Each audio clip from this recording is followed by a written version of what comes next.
মা 11 থেকে কিছুদিন থেকে তো টাকা লাগাচ্ছি, তো সবাই তো 1 লাখকে দেখে আমার কত লাগে। কি খবর জি মুসালিম, কি করছো যে? এই তো মা 11 টাকা লাগাচ্ছে। কেন জি এগুলো কেন লাগাচ্ছ? এই তো সংসার চালাতে তো হবে। আল্লাহ, এগুলো হারাম জি, তুমি জানো না? এগুলো হারাম, এগুলো হারাম, এগুলো সব শয়তানের ফাঁদ। তো আজকাল ওই আগে মানুষ কি করতো জানো? ওই খুব সহজে রাস্তাঘাটে জুয়া খেলতো, আমরা সমাজে দেখতাম। কিন্তু এখন অনলাইনে এমন ব্যবস্থা করেছে সরকার যে খুব সহজেই জুয়া খেলা যায়। আর এভাবে মুসলিম ছেলেদেরকে ধ্বংস করে দিচ্ছে এই অনলাইন। কি হবে? এভাবে খেলো না জুয়া।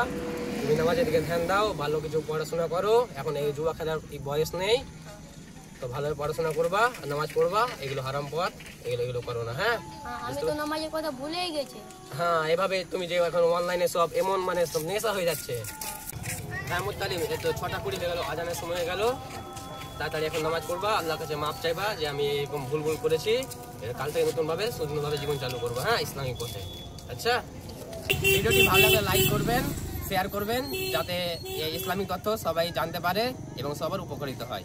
আমাদের যে ইউটিউবে চ্যানেল আছে এজ প্রফেট লাভার, এই চ্যানেলটিকে সাবস্ক্রাইব করে দেবেন, যাতে পরবর্তী ভিডিওতে মাধ্যমে আরও অনেক কিছু ইসলামিক তথ্য জানতে পারবেন।